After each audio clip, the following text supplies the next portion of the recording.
사랑하는 성도 여러분, 오늘 본문은 이스라엘 백성들이 그 범람하던 요단강을 하나님의 기적과도 같은 은혜로 건너고 난 후에 이 가나안 땅에서 일어난 일들을 그리고 있습니다. 여러분, 이 범람하는 요단강 앞에 섰던 이스라엘 백성들의 심정을 한번 좀 생각해 보십시오. 너무나도 두려웠을 것입니다. 물론 하나님께서 이 기적을 행하실 거다라는 이야기를 들었지만 어쩌면 반신반의했을 거예요.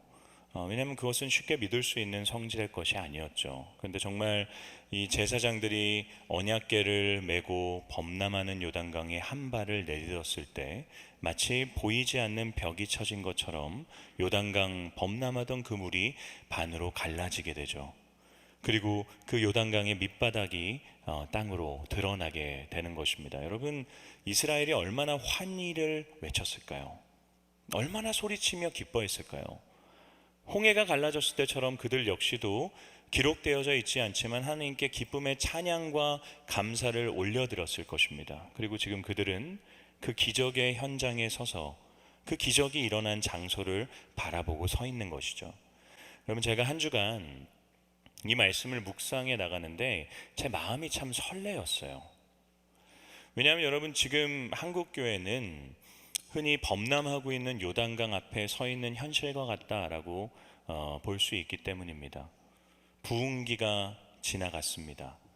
어쩌면 이제 정체기를 넘어서 세태기에 들어간 것 같습니다.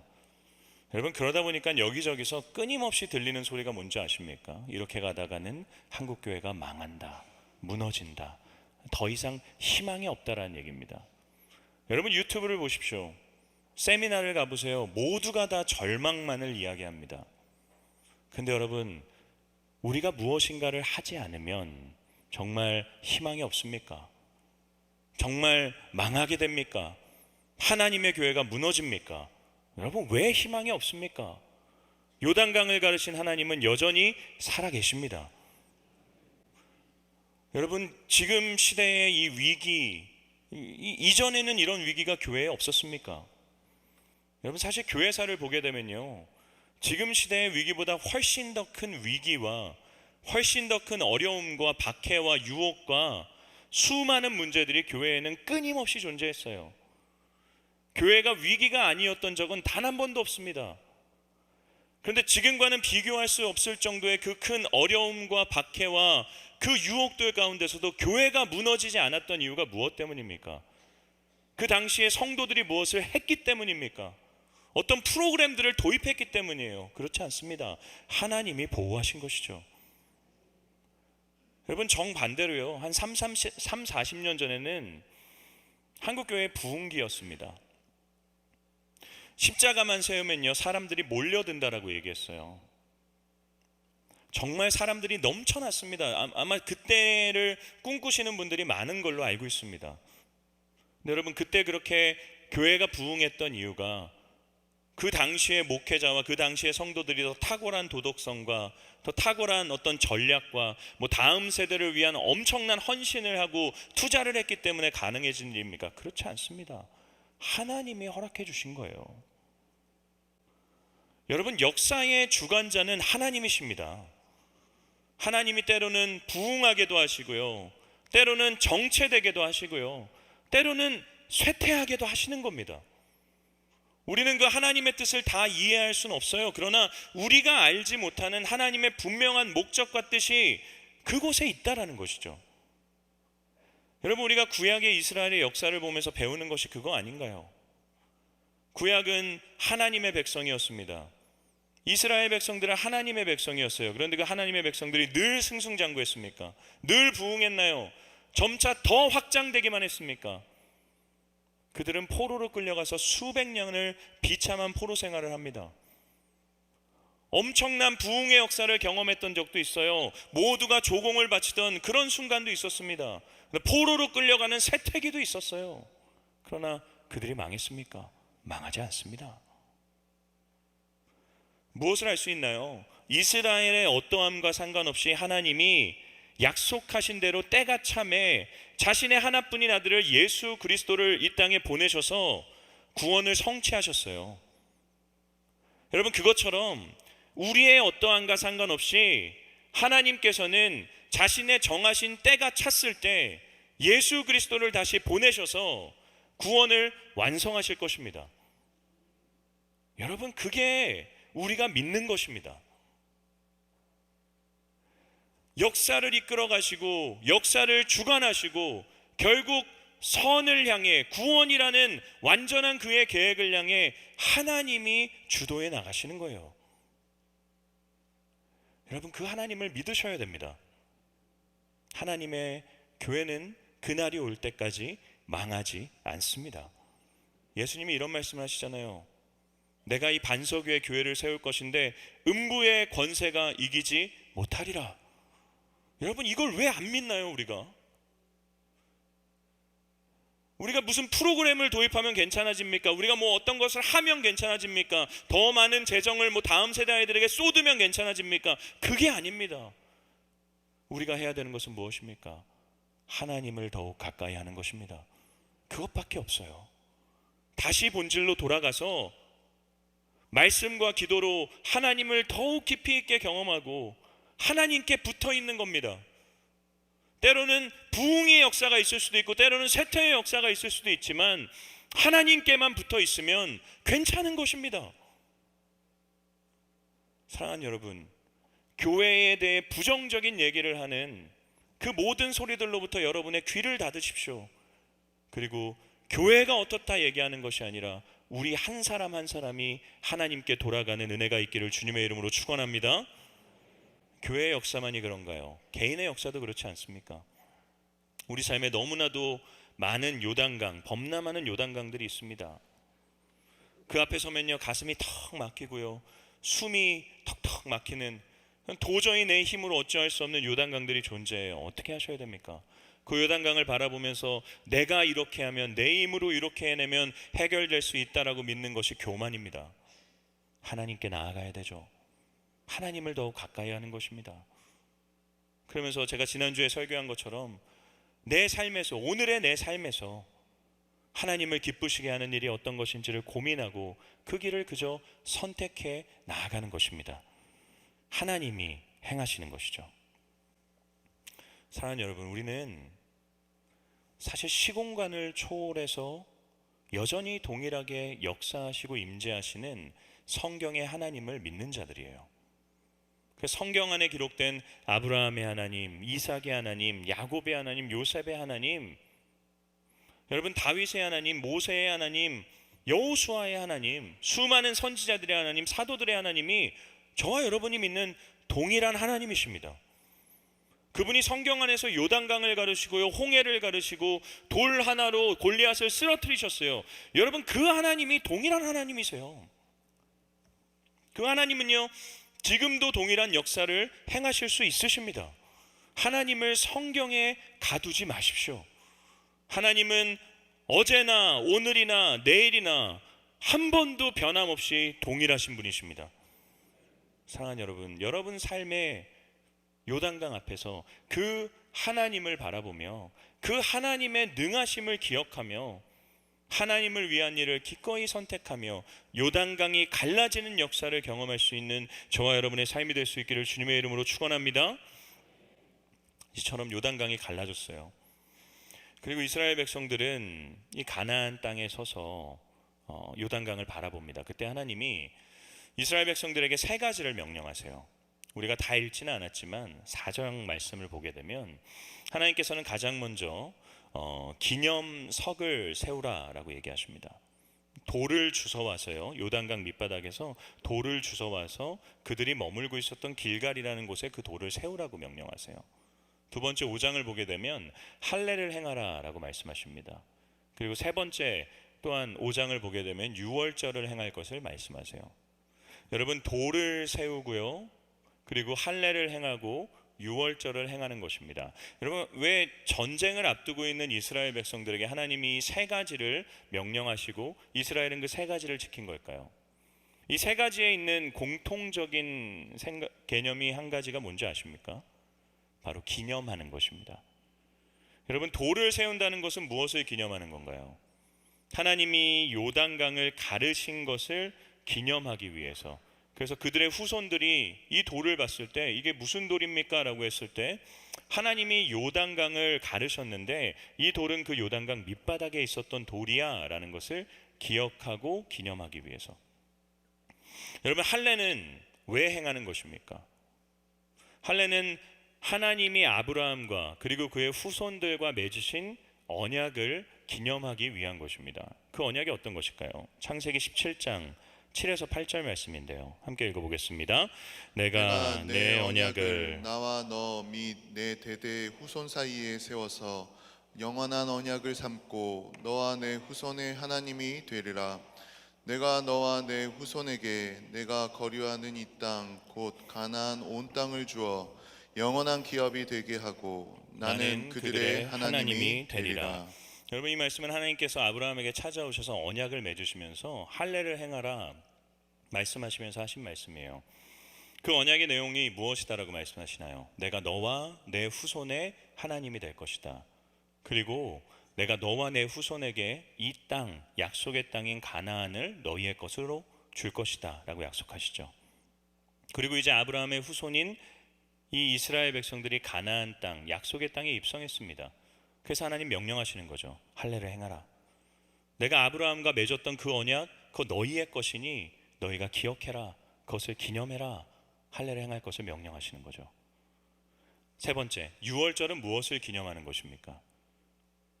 애굽의 노예로 살아가던 이스라엘 백성들이 그 애굽으로부터 탈출하여서 구원받은 하나님의 구원을 기념하기 위해서 하는 것 아닙니까? 세 가지입니다.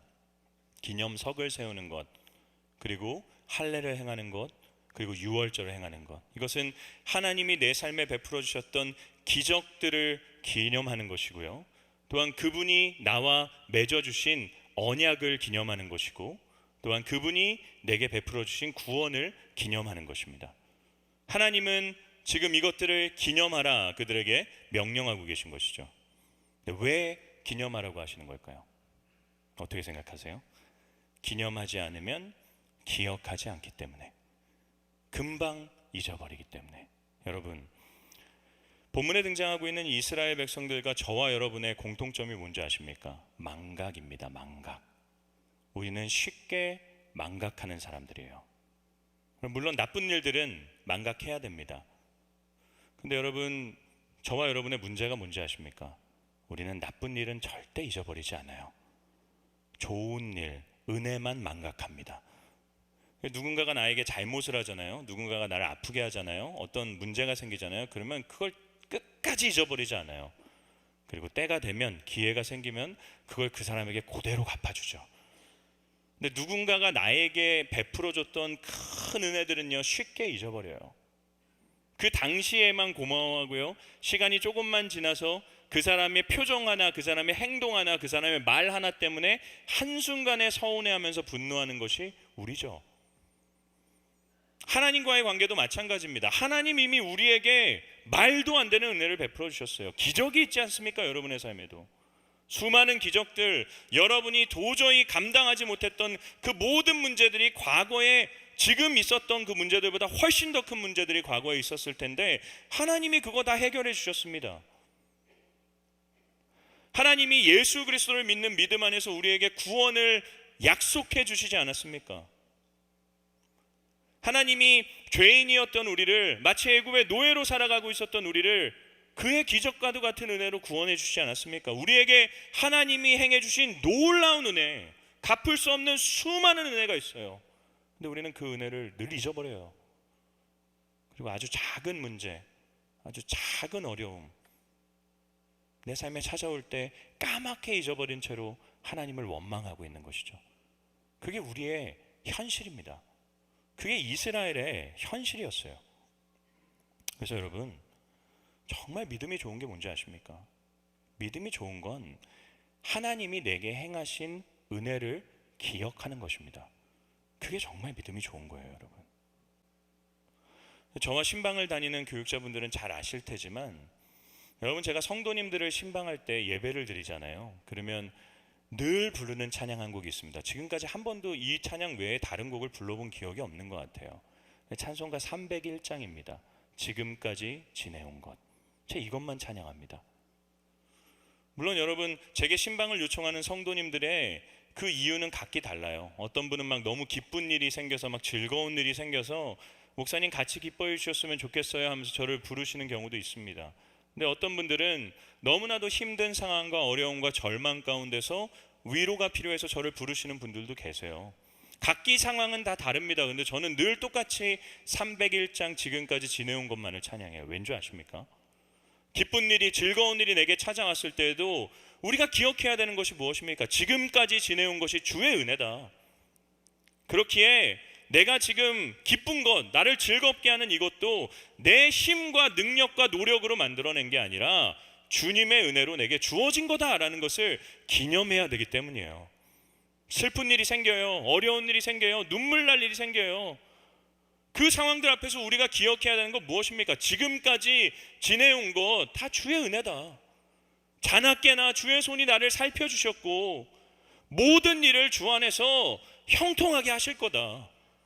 그걸 기념해야 되는 건 아닙니까? 그것이 좋은 일이든 그것이 슬픈 일이든 우리 삶에 찾아온 모든 상황들 앞에서 우리가 기억해야 되는 것은 은혜입니다. 여러분, 그런 순간에 내가 하나님께 한 일을 기억해내면 안 돼요. 내가 이런 헌금을 드렸고, 내가 이렇게 예배에 참여했고, 내가 이렇게 봉사를 했고, 내가 주를 위해 무엇을 했고 내가 한 일을 기억하면요, 공로가 돼버립니다. 억울해져요. 원망과 분노만 생깁니다. 그 순간에 우리가 기억해야 되는 건 내가 하나님을 위해 한 일이 아니라 하나님이 나를 위해 하신 일이에요. 그걸 기억하는 겁니다. 끊임없이 하나님이 나를 위해 행하신 일, 하나님이 나를 위해 이것을 하셨지, 하나님이 나를 위해 이런 은혜를 베풀어 주셨지, 내 삶에 이런 어려움이 있었는데 끊임없이 내 삶을 이렇게 채워주셨지, 그걸 기억해내고 그걸 묵상하는 것입니다. 하나님이 내게 베풀어 주신 그 은혜를 기억하는 것. 근데 여러분, 동시에 한 가지가 더 있어요. 과거에 하나님이 내게 베풀어 주신 은혜를 기념하고 기억해내는 것 너무나도 중요하지만 동시에 오늘 내게 베풀어 주신 은혜를 발견해야 됩니다.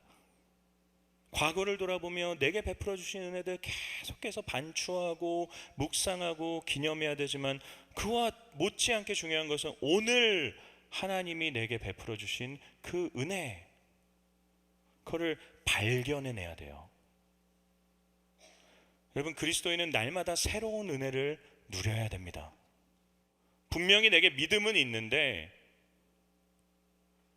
그 믿음이 내 삶에 어떠한 영향력도 끼치지 못하는 삶의 순간이 우리에게 있습니다.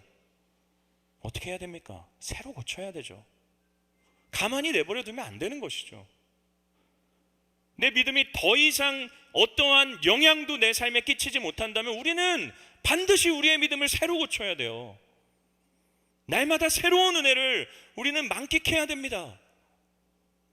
그리스도인은 과거에 내가 하나님께로부터 누렸던 그 은혜만을 추억하고 그 은혜만을 곱씹으며 살아가는 사람들이 아니에요. 그걸 회상하면서 그때는 내가 이렇게 하나님을 위해 열정이 있었고 이런 큰 은혜가 있었는데 그거 좋습니다. 그 믿음의 훈장과 같은 거예요. 그런데 그것만을 추억하며 사는 인생이 아닙니다. 오늘 동일한 하나님이시고 동일한 은혜를 베풀어 주시는데 그 하나님으로부터 누리는 새로운 은혜, 과거의 옛 노래만을 얘기하는 게 아니라, 옛 은혜만을 노래하는 게 아니라 오늘의 새 은혜를 노래할 수 있는 자들, 그게 그리스도인이죠. 여러분, 그래서 우리에게 하나님 외에 새로운 은혜, New Grace는 필요하지 않습니다. 그런데 하나님으로부터 오는 새로운 은혜, Fresh한 Grace, 날마다 신선하고 날마다 새로워지는 은혜는 우리의 삶에 반드시 필요합니다. 어떻게 가능할까요? 문제는 무엇이냐면 옛 은혜는 기억해내는 것이 쉬워요. 오늘 내 삶에 하나님이 베풀어 주신 은혜는 찾아내는 것이, 발견하는 것이 결코 쉽지 않다라는 거죠. 오늘 내가 발견해야 되는, 내가 캐내어야 되는 하나님의 은혜는 무엇입니까? 그럼 우리 12절 말씀을 다시 한번 읽어볼까요? 12절입니다. 시작. 또 그 땅에 소산물을 먹은 다음 날에 만나가 그쳤으니 이스라엘 사람들이 다시는 만나를 얻지 못하였고 그 해 가나안 땅의 소출을 먹었더라. 여러분, 이스라엘 백성들이 유월절 절기를 지나고 난 다음 날에 어떤 일이 있게 되나요? 만나가 그치게 됩니다. 만나는 어떤 것입니까? 이들이 40년 동안 광야를 살아갈 때 매일같이 하루도 주일날만 빼고요, 안식일을 빼고 날마다 내리던 하늘의 양식, 그것이 만나였습니다. 만나는 특별한 것이었죠. 그냥 눈을 뜨면요, 아침에 이렇게 쌓여 있는 거예요. 그들이 그 만나를 만들어내기 위해 해야 되는 일은 아무것도 없었습니다. 그냥 기적처럼 자신들에게 주어졌던 하나님의 은혜의 어떤 표징이었어요. 근데 이들이 유월절을 지나고 나니까 40년 동안 내리던 그 만나가 그치게 됩니다. 여러분, 이게 무엇을 의미하는 걸까요? 하나님이 이제 이스라엘을 버리신 겁니까? 하나님이 이제 이스라엘에게 은혜를 주지 않기로 결심하신 겁니까? 여러분, 우리가 기억해야 되는 것이 뭔지 아십니까? 하늘로부터 내려오는 만나도 은혜이지만 땅의 소출도 은혜라는 것입니다. 여러분, 땅의 소출, 땅에서 자라나는 그 결과물을 우리가 어떻게 누릴 수 있습니까? 씨를 뿌리고 물을 주면 무조건 자라나요? 아무리 열심히 씨를 뿌리고요, 아무리 물을 줘도요, 여러 외부의 요인들이 있습니다. 갑자기 찾아오는 어떤 태풍과 같은 일이 있어요. 자연재해들이 있습니다. 그것들은 내가 막아낼 수 있는 게 아니에요. 또한 여러분, 우리가 씨를 뿌리고 물을 주는 건 우리 눈에 보이는 거예요. 근데 자라는 과정은 우리 눈에 보이지 않습니다. 성경이 뭐라고 얘기하나요? 씨를 뿌리고 물을 주지만 자라게 하시는 분이 누구라고 하십니까? 하나님이 자라게 하시죠. 땅의 소출을 먹는다는 것, 그 자라난 열매를 먹는다는 것, 그건 내가 씨를 뿌리고 내가 물을 준 노력에 의해서 된 것이 아니라 보이지 않게 작동하신 하나님의 은혜로 내게 주어졌다라는 거죠. 만나는 눈에 보이는 특별한 은혜예요. 그런데 땅의 소출은 눈에 보이지 않지만 동일한 하나님의 특별한 은혜입니다. 우리가 일상에서 발견해내야 되는 은혜가 무엇입니까? 우리가 캐내어야 되는 은혜가 무엇이에요? 바로 이 소출의 은혜입니다. 내가 땀 흘린 것 같고, 내가 노력한 것 같고, 내가 만들어낸 것과 같은 은혜, 내 힘으로 내가 다 쥐었다고, 나의 노력으로 능력으로 되었다라고 믿는 그 모든 것들, 그게 실상 보이지 않는 하나님의 은혜였음을 기억하며 그 일상에 숨겨져 있는 은혜를 캐내어내는 것, 우리가 해야 되는 일이죠. 말씀을 준비하는데 제가 백문일답이라는 것이 생각이 났어요. 여러분이 백문일답은 한국 대학생 선교회 CCC에서 매년 여름 겨울 수련회 마지막에 참여한 모든 대학생들에게 묻는 100가지의 질문이라고 합니다. 여러분, 100가지의 질문들은요, 하나도 같지 않고 다 달라요. 제가 질문을 좀 읽어드리겠습니다. 몇 개만 가져왔어요. 우리를 보고 기뻐하시는 분은 누구십니까? 이 땅의 모든 민족이 돌아가야 할 곳은 어디입니까? 모든 교회의 머리 되신 분은 누구십니까? 우리의 목이 마르고 눈물이 흘러내릴 때에도 두 손을 들 수 있는 이유는 무엇입니까? 환경이 나를 꺾지 못하는 이유는 무엇입니까? 절망이 나를 꺾지 못하는 이유는 무엇입니까? 광야 가운데 나아가 설 수 있는 이유는 무엇입니까? 내가 있는 곳이 광야이든 푸른 초장이든 함께 하시는 분이 누구십니까? 세상 많은 길 중에 우리가 가야 할 길은 무엇입니까? 세상 많은 말 중에 우리가 할 말은 무엇입니까? 내가 나의 마지막 호흡을 들을 분은 누구입니까? 이렇게 100가지의 질문은 다 다릅니다. 백문이에요. 그런데 1답입니다. 이 모든 질문에 대한 답은 한 가지, 예수 그리스도이십니다. 여러분, 저와 여러분의 삶에도 수많은 질문이 있지 않습니까? 어쩌면 1000개가 있을 수 있고요, 어쩌면 10,000개가 있을 수 있고 수만 개가 있을 수 있어요. 그러나 그 모든 다른 질문들에 대한 유일한 답은 예수 그리스도이십니다. 다를 것이 없어요. 그분이 아니면 우리의 삶은 성립되지 않습니다. 사랑하는 여러분, 우리의 일상에는 예수님의 이 은혜가 여전히 존재하고 있습니다. 하나님이 은혜를 끊으신 것이 아니에요. 하나님이 은혜를 그냥 멈추신 것이 아닙니다. 있어요. 그러나 발견하지 못할 뿐입니다. 보화를 캐내십시오. 하나님의 은혜가 우리 가운데 여전히 존재하고 있습니다. 사랑하는 여러분, 요단강 앞에서, 아니 어쩌면 요단강이 갈라진 그 순간 앞에서 끊임없이 과거를 돌아보십시오. 끊임없이 과거를 반추하십시오. 끊임없이 되새김질하십시오. 그러나 동시에 오늘 하나님이 내게 부어주시는 그 은혜, 그 신선한 은혜, 그 놀라운 은혜, 숨겨져 있는 그 은혜를 캐내고 또 캐내어서 날마다 주의 은혜 가운데 살아가고 있다라고 하는 이 가장 겸손한 믿음의 고백이 끊이지 않는 저와 여러분의 삶이 될 수 있기를 주님의